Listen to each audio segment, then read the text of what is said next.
Avez-vous l'impression que vos finances sont verrouillées par des chaînes invisibles?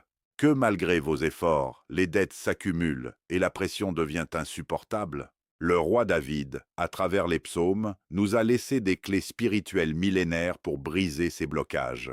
Ce n'est pas seulement de la récitation, c'est une technologie spirituelle. Aujourd'hui, sur Connaissance juive, je vous révèle les 3 psaumes spécifiques et la méthode précise à suivre pendant 7 jours pour attirer la délivrance financière et ouvrir les portes de la parnassa, la subsistance. Restez bien jusqu'à la fin, car le 3e psaume est celui qui débloque les situations les plus désespérées. Vous avez été extrêmement nombreux à réagir à ma dernière vidéo sur la spiritualité et l'argent. On me demande souvent, y a-t-il une solution concrète? La réponse est oui. Dans la tradition juive, la récitation des psaumes avec une intention pure, la kavana peut modifier le décret céleste. Avant d'entrer dans les textes, assurez-vous de cliquer sur le bouton « S'abonner » et d'activer la cloche pour ne manquer aucune de nos révélations sur Connaissance juive. Écrivez « Amen » dans les commentaires si vous êtes prêt à recevoir votre miracle financier cette semaine. Le premier psaume que nous allons activer est le psaume 24. Et ce n'est pas un hasard si nous commençons par celui-ci, car avant même de demander une sortie de dette, avant même de chercher une solution humaine ou financière, il est absolument essentiel de repositionner votre esprit, votre conscience et votre perception de la réalité, car tant que vous vous voyez comme quelqu'un qui manque, comme quelqu'un qui subit, comme quelqu'un enfermé dans une situation, vous restez connecté à la fréquence du manque. Mais lorsque vous proclamez avec foi que tout appartient à Dieu, vous changez complètement votre position spirituelle. Vous passez de la peur à l'autorité. Et c'est exactement ce que révèle ce psaume lorsque David déclare, dans Psaume, chapitre 24, verset 1, « À l'Éternel appartient la terre et tout ce qu'elle contient ». Ce verset est une clé spirituelle extrêmement puissante, parce qu'il détruit immédiatement l'illusion que l'argent est rare, que les ressources sont limitées, que les opportunités sont fermées. Car si tout appartient à Dieu, alors votre dette n'est pas un problème pour lui, votre situation n'est pas bloquée pour lui. Et ce que vous vivez n'est pas une fin mais un passage, un moment temporaire dans un processus plus grand. Et lorsque vous récitez ce psaume le matin, vous ne faites pas simplement lire un texte, vous faites une déclaration d'autorité spirituelle. Vous réalignez votre pensée avec la vérité divine. Vous dites en réalité, « Je refuse de voir ma situation comme définitive. Je reconnais que la source de toute richesse est infinie. » Et c'est dans cet alignement que les portes commencent à s'ouvrir, car beaucoup de personnes prient tout en restant mentalement enfermées dans leurs dettes. Mais David nous enseigne ici une autre approche. Une approche où l'on commence par reconnaître Dieu comme propriétaire absolu avant même de demander quoi que ce soit. Et c'est ce qui active la faveur, c'est ce qui débloque les situations invisibles, c'est ce qui attire des solutions inattendues, des opportunités imprévues, des connexions providentielles. Et c'est pourquoi je te conseille avec force de ne pas réciter ce psaume mécaniquement, mais de le vivre, de le ressentir, de le proclamer avec conviction, de visualiser les portes qui s'ouvrent devant toi, car il est écrit dans Psaume chapitre 24, verset 7, « Portes, élevez vos linteaux ». Et ces portes ne sont pas seulement physiques, ce sont des portes spirituelles, des portes financières, des portes d'opportunités. Et lorsque tu entres dans cette dimension, tu commences à voir ta vie changer, non pas par hasard, mais par activation spirituelle consciente. Le deuxième psaume que nous allons utiliser est le psaume 37, et ce psaume est absolument essentiel parce qu'il agit directement sur ce qui bloque la majorité des gens financièrement sans qu'ils s'en rendent compte. Et ce blocage s'appelle l'anxiété, la peur constante, la pression mentale liée aux dettes, aux échéances, aux appels, aux menaces. Et cette pression crée une agitation intérieure qui ferme les portes de la bénédiction, car un esprit troublé ne peut pas recevoir clairement la direction divine. Et David le savait parfaitement.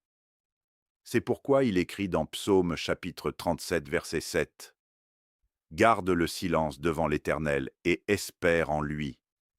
Ce verset est une instruction stratégique, ce n'est cette- ce n'est pas une simple parole de consolation, c'est une clé de stabilisation spirituelle.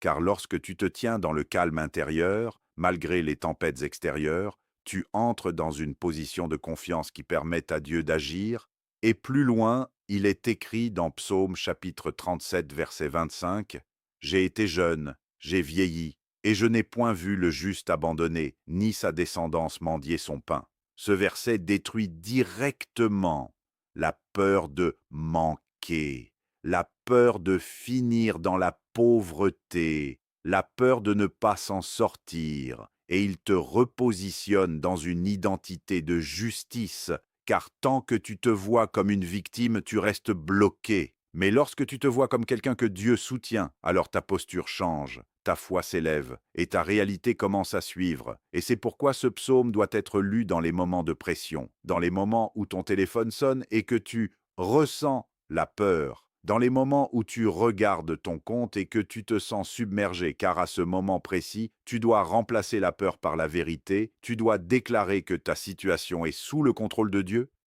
tu dois calmer ton esprit pour permettre à la solution de se manifester, car souvent, les réponses sont déjà là, mais ton agitation t'empêche de les voir, et ce psaume agit comme un stabilisateur spirituel, il te ramène à la paix. Il te reconnecte à la confiance. Et c'est dans cette paix que les décisions justes émergent, que les stratégies apparaissent, que les opportunités deviennent visibles et que la faveur commence à agir d'une manière que tu n'aurais jamais imaginée.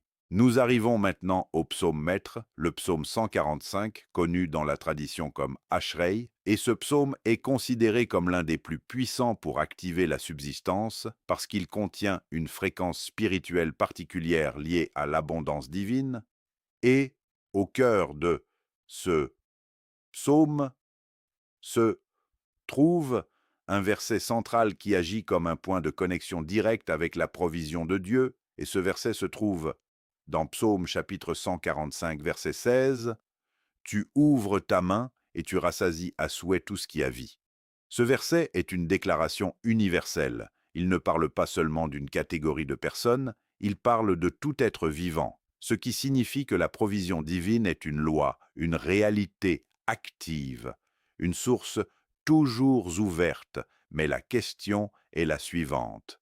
Es-tu connecté à cette source ou es-tu enfermé dans ta perception limitée? Et c'est là que se trouve la clé secrète que peu de gens appliquent réellement. Lorsque tu arrives à ce verset, tu ne dois pas simplement le lire, tu dois t'arrêter, fermer les yeux, ouvrir tes mains physiquement comme un acte prophétique et visualiser avec précision ta dette disparaître. Visualiser des opportunités se présenter, visualiser de nouvelles sources de revenus, visualiser des solutions concrètes arriver dans ta vie, car la visualisation n'est pas un simple exercice mental, c'est un outil spirituel puissant qui permet d'aligner ton esprit avec la réalité que tu veux manifester. Et lorsque tu combines la parole, l'intention et l'image intérieure, tu crées une connexion profonde avec la source divine, et c'est dans ce moment précis que quelque chose bascule, que quelque chose s'ouvre, que quelque chose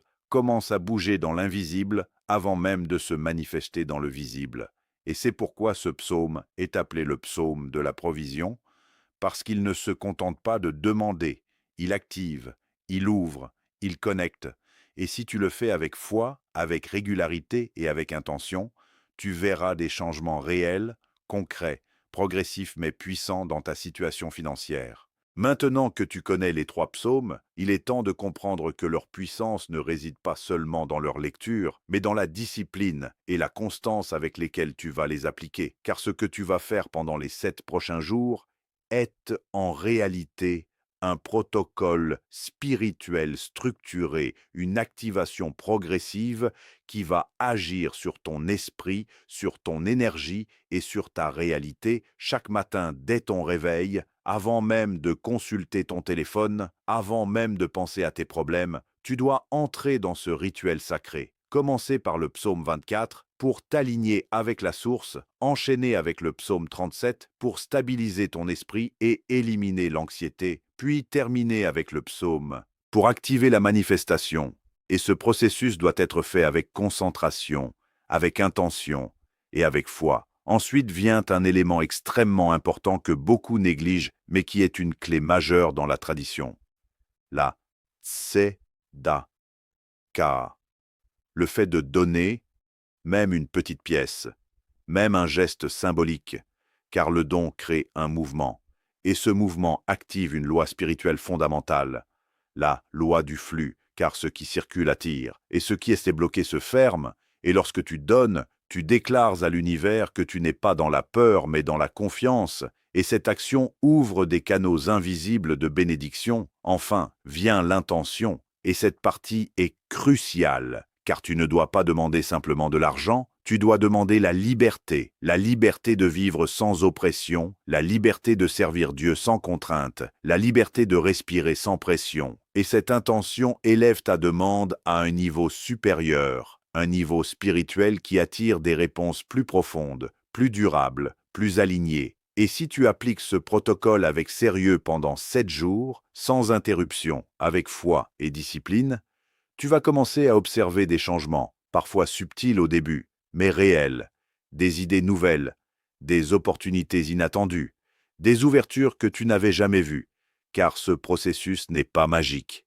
Il est spirituellement structuré, et lorsqu'il est appliqué correctement, il produit des résultats. L'endettement n'est pas une fatalité. Ce n'est pas une condamnation, c'est une épreuve temporaire qui attend un réveil, une prise de conscience, un repositionnement spirituel. Et aujourd'hui, vous avez reçu les clés pour amorcer ce changement. Alors, ne laissez pas cette révélation rester au niveau de la simple écoute. Mettez-la en pratique avec foi, avec discipline et avec conviction, car c'est dans l'action que la transformation s'opère réellement. Et maintenant, j'aimerais que vous posiez un acte prophétique, simple, mais puissant. Écrivez dans les commentaires « Je reçois ma liberté financière ». Déclarez-le avec assurance, affirmez-le comme une réalité qui s'installe dans votre vie. Et n'oubliez pas que la bénédiction se multiplie lorsque vous devenez vous-même un canal pour les autres. Alors prenez un instant pour partager cette vidéo à une personne qui traverse une saison difficile, car en aidant quelqu'un à sortir de l'obscurité, vous attirez la lumière sur votre propre chemin. Et si ce message vous a parlé, abonnez-vous dès maintenant à la chaîne Connaissance Juive et activez la cloche de notification pour ne manquer aucune de nos révélations, car ce que vous venez de recevoir aujourd'hui n'est qu'un début, et la suite peut transformer votre vie bien au-delà de ce que vous imaginez. Que la paix, la sagesse et la bénédiction vous accompagnent à chaque étape de votre parcours.